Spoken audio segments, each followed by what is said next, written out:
Gujarat flight accident జరిగి వారం తిరక్క ముందే ఇలాంటి ఒక ఇన్సిడెంట్ మహారాష్ట్రలో జరుగుతుందని ఎవ్వరూ అనుకోలేదు. మహారాష్ట్ర పూణేలో ఉండే ఇంద్రావతి రివర్ బ్రిడ్జ్ అనేది అన్ఫార్చునేట్లీ జూన్ 10వ తేదీ అయితే కూలిపోయింది. ఇంకా బ్రిడ్జ్ కూలిపోయే టైంలో దాని మీద దాదాపు 187 మంది అయితే ఉన్నారు. ఇంకా వాళ్ళల్లో 5 మంది చనిపోయారు. 18 మందికి అయితే చాలా క్రిటికల్ సిచ్యువేషన్ లో ఉంది. అంతేకాకుండా 50 మందికి పైగా అయితే గాయాలయ్యాయి. రెస్క్యూ ఆపరేషన్ స్టార్ట్ చేసి దాదాపు 15 మందిని అయితే ప్రాణం బారి నుంచి అయితే కాపాడారు. ఈ బ్రిడ్జ్ ఏజ్ గుడికి అంతగా మించిపోలేదు. జస్ట్ ఇది 1991 నుంచి 1995.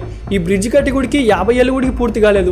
మామూలుగా గవర్నమెంట్ స్టాట్స్ ప్రకారం ఒక బ్రిడ్జ్ నిర్మాణం 75 నుంచి 100 ఏళ్ళు అయితే ఆ బ్రిడ్జ్ హెల్తీగా ఉంటుంది. ఆ తర్వాత నుంచి ఏదైనా రిపేర్లు అనేది స్టార్ట్ అవుతాయి.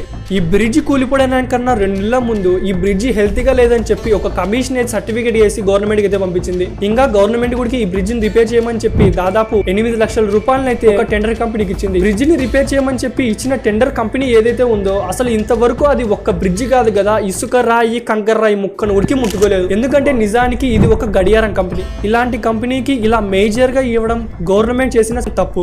ఈ బ్రిడ్జ్ మీద మీ ఒపీనియన్ ఏంటో మర్చిపోకుండా కామెంట్ చేయండి. అలాగే ఈ వీడియో నచ్చినట్లయితే లైక్, షేర్, సబ్స్క్రైబ్ తో పాటు పక్కన ఉన్న బెల్ ఐకాన్ ఆన్ లో పెట్టుకోండి.